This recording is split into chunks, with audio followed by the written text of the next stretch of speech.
माता लक्ष्मी कहती है, घर में रोज झाड़ू लगाने वाली औरतें कौन सा पाप करती है, तथा यह 3 प्रकार की झाड़ू भूल से भी घर में मत रखना, अन्यथा भयंकर गरीबी आती है। घर में राखी हुई झाड़ू भी आपके भाग्य को प्रभावित कर सकती है। झाड़ू को शास्त्रों में माता लक्ष्मी का प्रतीक माना गया है। अगर सही तरीके से इस्तेमाल की जाए तो यह इंसान को मालामाल बना सकती है, लेकिन अगर झाड़ू से जुड़ी कुछ गलतियां कर दी जाए तो वही इंसान कंगाल भी हो सकता है। हमारे सनातन हिंदू धर्म शास्त्रों में झाड़ू से जुड़े हुए कई शगुन और अपशगुन बताए गए हैं। झाड़ू को लेकर कुछ काम बिल्कुल भी नहीं करने चाहिए, अन्यथा जीवन में परेशानियां आने लगती हैं। झाड़ू को सही दिशा में और सही ढंग से रखना बहुत जरूरी है, वरना यह माता लक्ष्मी की बहन लक्ष्मी को आकर्षित करती है, जो कि दरिद्रता और संकटों की प्रतीक मानी जाती है। एक समय की बात है, किसी नगर में एक अत्यंत धनवान सेठ अपनी पत्नी के साथ रहा करता था। वह भगवान श्री विष्णु का बड़ा भक्त था। प्रतिदिन उठकर तुलसी में जल देता था, उनकी नित्य पूजा आराधना करता था।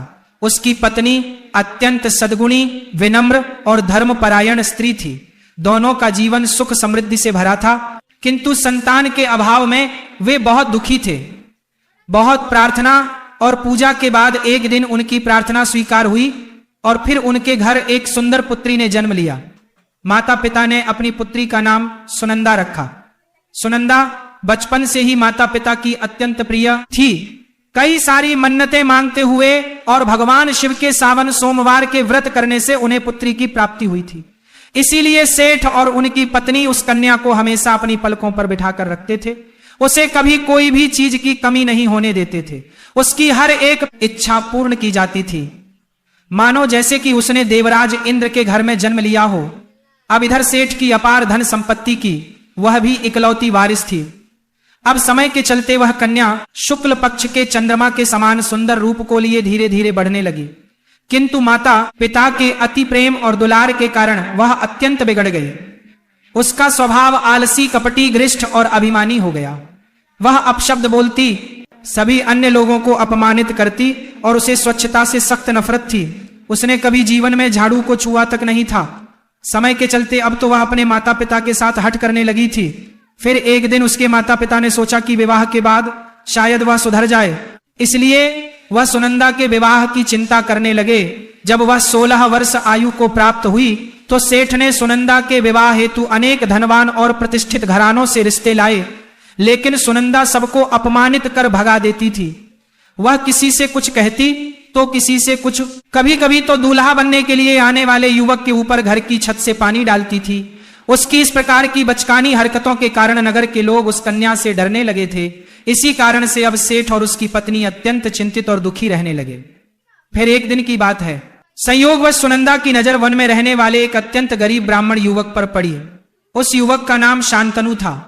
नाम के समान ही वह शांत स्वभाव का बुद्धिमान और सभी शास्त्रों में पारंगत था। वह भगवान विष्णु का अनन्य भक्त था और प्रतिदिन प्रातः उठकर स्नान आदि करके वह तुलसी में जल देता था और फिर गांव के एक शिव मंदिर में जाकर बड़े ही भक्ति भाव से भगवान शिव की भक्ति और पूजा आराधना करता था। शांतनु जो कि सीधा साधा युवक था और सरल जीवन व्यतीत करता था, किंतु उस दिन जब सुनंदा अपने सहेलियों के साथ वन में घूम रही थी कि तभी उसकी नजर उस सुंदर युवक पर पड़ी और देखते ही देखते वह उसके शांत स्वभाव और सुंदर रूप को देख वह प्रेम में पड़ गई। अब क्या था, सुनंदा को शांतनु बहुत पसंद आया और उसने अपने घर वापस आकर पिता से कह दिया, पिताजी आपने मेरे लिए कई सारे वर देखे हैं, किंतु मैं उसी ब्राह्मण युवक से विवाह करूंगी जिसे आज मैंने वन में देखा था, जो कि ब्राह्मणों के साथ पूजा के लिए जा रहा था। अपने बेटी के मुख से यह बातें सुनकर सेठ को बहुत आश्चर्य हुआ, लेकिन बेटी की खुशी के लिए अगले सुबह वे दोनों ही युवक के पास गए। उसकी कुटिया को देख सेठ को मन ही मन दुख तो हुआ, लेकिन उसने सोचा कि चलो देख लेते हैं आखिर क्यों मेरी बेटी ने इस गरीब ब्राह्मण को चाहा है तथा क्यों उससे ही विवाह करना चाहती है। तब सेठ ने उस युवक के पास जाकर पूछा, हे विप्रवर, आप कौन हैं? कृपया आप मुझे सविस्तार परिचय दीजिए। तब शांतनु ने कहा, आइए विप्रवर, आपका स्वागत है। मेरा नाम शांतनु है। मैं एक गरीब ब्राह्मण हूं। घर में मेरे वृद्ध माता पिता हैं और मैं मंदिर में पूजा आराधना करते हुए अपना जीवन व्यापन करता हूं। कहिए अब मैं आपकी किस प्रकार से सहायता कर सकता हूं। तब सेठ ने कहा, हे विप्रवर, यह मेरी कन्या सुनंदा है जो कि आपको मन ही मन चाहती है और आपसे विवाह करना चाहती है।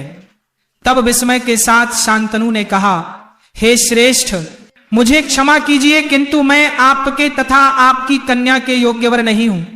आपके सामने मेरी कुछ भी हैसियत नहीं है। कहीं आप हमारा मजाक तो नहीं बना रहे? मेरे पास धन संपत्ति नहीं है, मेरा जीवन अत्यंत साधारण और गरीब है, मैं आपकी पुत्री को कोई सुख सुविधा नहीं दे सकूंगा।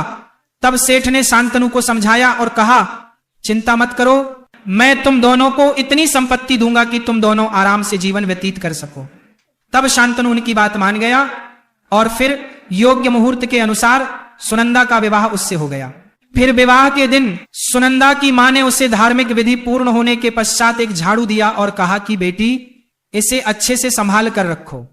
विवाह में कन्यादान के समय घरेलू सामग्री के साथ झाड़ू देने से उस घर में सदा माता लक्ष्मी निवास करती है, यह एक शुभ संकेत होता है।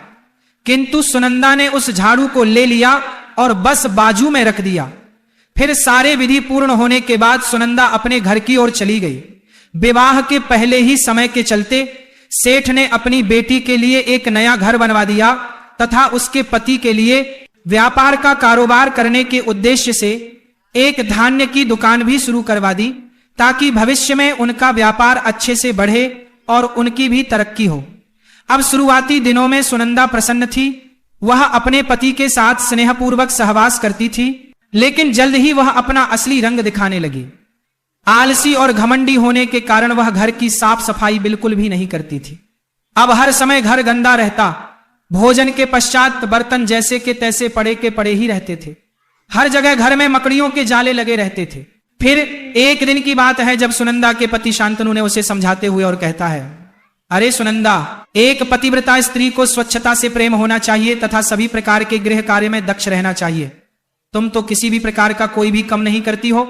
तब सुनंदा ने कहा, अजी छोड़िए, आप ऐसी बातें कर ली, बातें ना करें तो ही अच्छा है। आज तक मैंने मेरे घर में कोई भी काम नहीं किया है और हां, आगे भी कुछ नहीं करूंगी। अगर आपको लगता है सारे काम आपकी मां को ही करने पड़ रहे हैं तो मैं आज ही पिताजी से कहकर 2-4 नौकर अपने यहां भी बुला लेती हूं। वैसे भी ये सब कुछ मेरा ही है तो मुझे काम करने की क्या मजबूरी आन पड़ेगी। तब अपनी पत्नी की ऐसी बातें सुनकर शांतनु दंग रह गया और वह कुछ भी नहीं बोल पाया। अब इसी प्रकार सुनंदा की मां ने भी उसे कई बार समझाया कि स्त्री को कैसे रहना चाहिए, परंतु वह सुधरने का नाम नहीं लेती थी। कुछ दिन बाद शांतनु ने अपना छोटा सा व्यापार आरंभ किया, लेकिन पत्नी की लापरवाही और घर के वातावरण के कारण वह असफल होने लगा।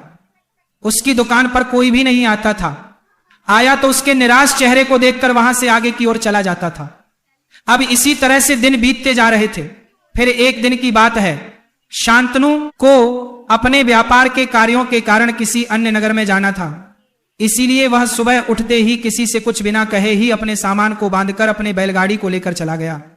वहीं दूसरी ओर सुबह के समय सूर्योदय के पश्चात सुनंदा की सास घर में अपने पुराने झाड़ू से सफाई कर रही थी, जो कि उसने अपने पुराने घर से ध्यान पूर्वक ले आई थी। वह मानती थी झाड़ू में माता लक्ष्मी का वास होता है और नित्य झाड़ू लगाने से उस स्त्री पर माता लक्ष्मी की कृपा बनी रहती है, किंतु अपने बहू के ऐसे निष्ठुर बर्ताव को देख उसे वह कुछ भी नहीं कहती थी। किंतु उसी दिन संयोग से सुनंदा का ध्यान उसकी सास की झाड़ू पर अचानक से गया, जिसे देख उसे याद आया कि उसकी मां ने भेंट के स्वरूप में शगुन के साथ झाड़ू भी दिया था। इसीलिए उसने उसे ढूंढ कर निकाला और अपने सास के हाथों में देते हुए कहा, अरे माँ जी, आप तो गरीब की गरीब ही रहेंगी। यहाँ महल जैसा घर मेरे पिता ने आपको रहने के लिए दिया है और आप है कि वही फटा पुराना झाड़ू लेकर के घूमती रहती है। चलो अब से आप इस नई झाड़ू से झाड़ू लगाना, और हाँ, इसके बाद मुझे वही पुराना झाड़ू फिर से नहीं दिखाना चाहिए। बेचारी सास अपने बहू के तेवर से वाकिफ थी, इसीलिए वह चुप रही और कुछ भी नहीं बोली। फिर अगले दिन जब सुनंदा की कुछ सहेलियां उसके घर में आती है और वे सभी बैठकर मजे से बातें करती रहती है, किंतु तभी अचानक से सुनंदा की सास वहां झाड़ू लगाते हुए आती है। अब जब सुनंदा की नजर उसे पुराने झाड़ू पर गई तो वह क्रोध से आग बबूला हो गई और उसने उस झाड़ू को छीनकर घर के बाहर फेंक दिया और बोली, अरे बुढ़िया, मैंने आपको मना किया को घर में मत रखना। आप मेरी सहेलियों के सामने क्यों मेरी बेइज्जती कर रही हैं? एक तो मेरे पिता ने आपको रहने को घर क्या दिया, आप तो मेरे ही बातों को नजरअंदाज कर रही है। अगर आपको यहां रहना है तो मेरे ही वसूलों के साथ रहना होगा, अन्यथा आपको इस घर में रहने की कोई आवश्यकता नहीं है।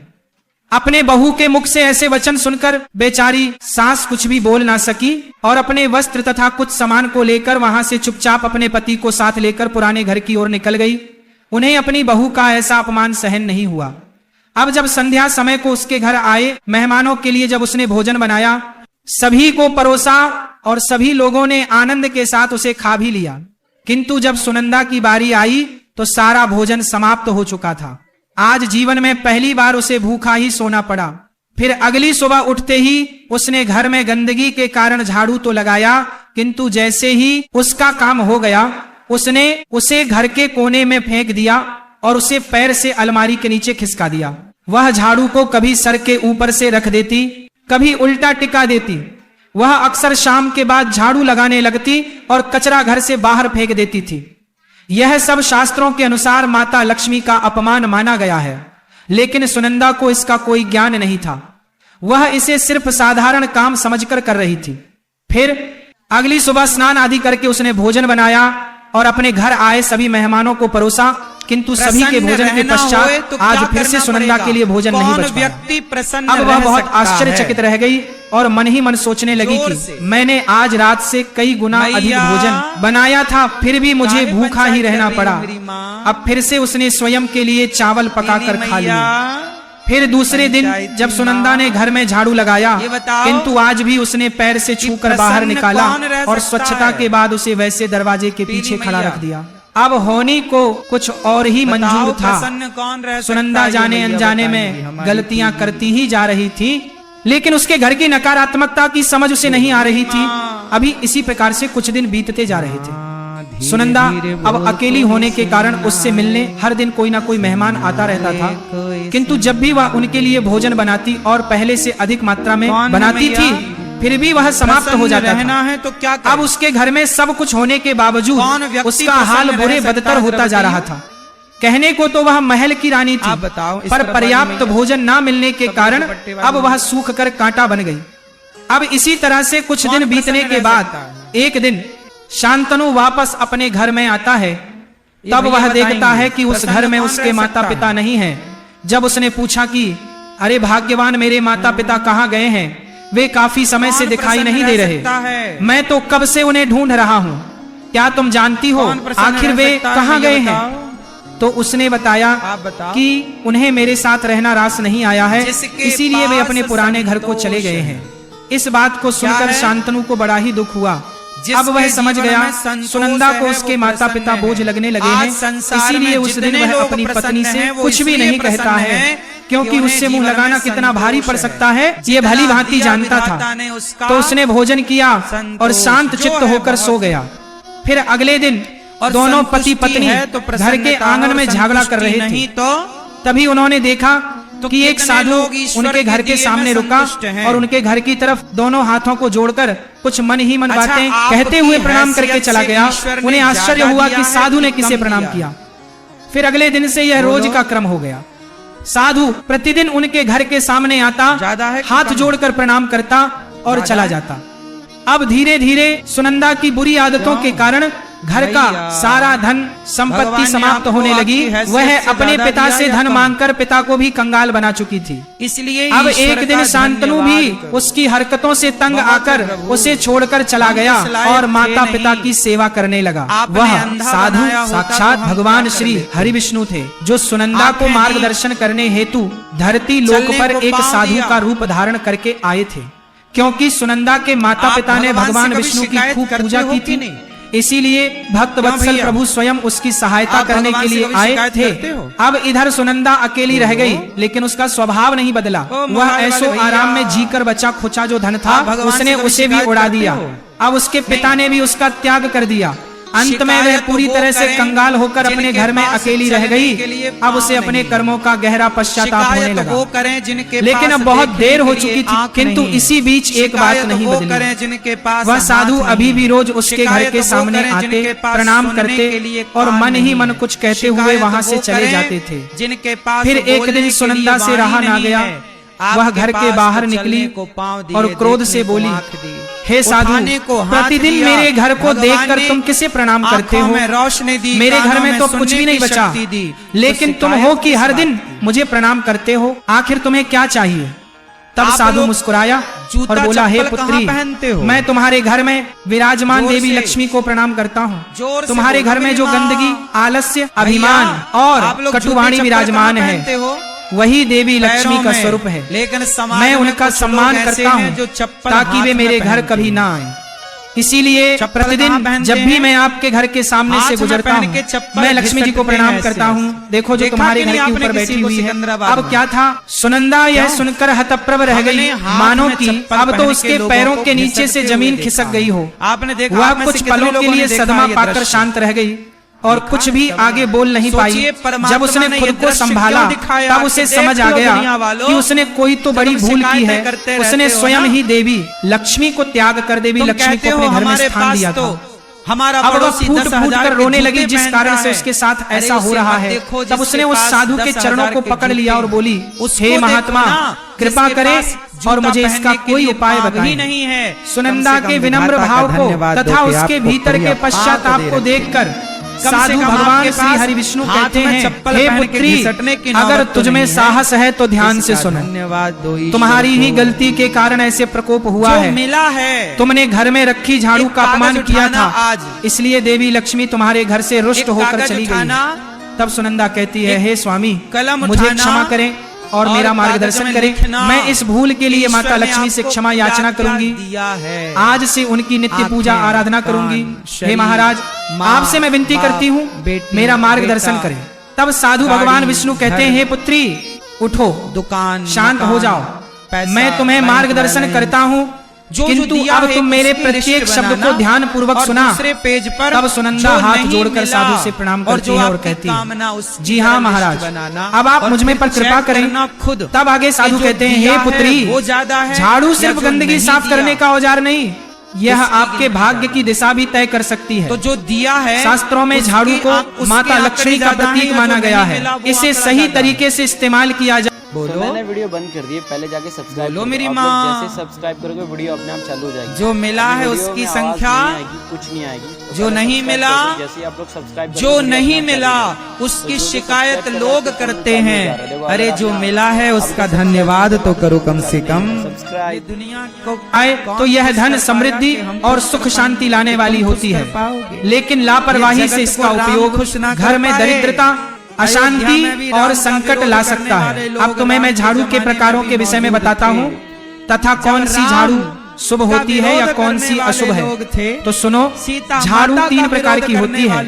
पहला, प्लास्टिक की झाड़ू, यह पूरी तरह त्याज्य मानी जाती है, इसमें धार्मिक ऊर्जा नहीं होती। दूसरा है सिक्कों वाली झाड़ू, यह सबसे उपयुक्त मानी जाती है, इसे देवी लक्ष्मी का वाहन कहा गया है। और तीसरा है फूल या सजावटी झाड़ू, आप अच्छा समझते, ये केवल सजावट के लिए है, सफाई के लिए उपयोग नहीं करनी चाहिए। आपने घरों में केवल सिक्कों वाली झाड़ू का प्रयोग करें और वह भी प्राकृतिक नहीं सोचा होगा। हे पुत्री, जब झाड़ू खरीदने का शुभ समय भी आपका भाग्य निश्चित हम क्यों सोचे भगवान, झाड़ू खरीदने के लिए शनिवार, मंगलवार या रविवार, गुरुवार को सबसे शुभ माना, ध्यान रखें। वहीं सोमवार, बुधवार, गुरुवार और शुक्रवार को झाड़ू खरीदना अशुभ माना जाता है। दीपावली, अमावस्या, ग्रहण, पूर्णिमा जैसे पवित्र तिथियों पर झाड़ू खरीदना और उपयोग करना धनवर्धक होता है।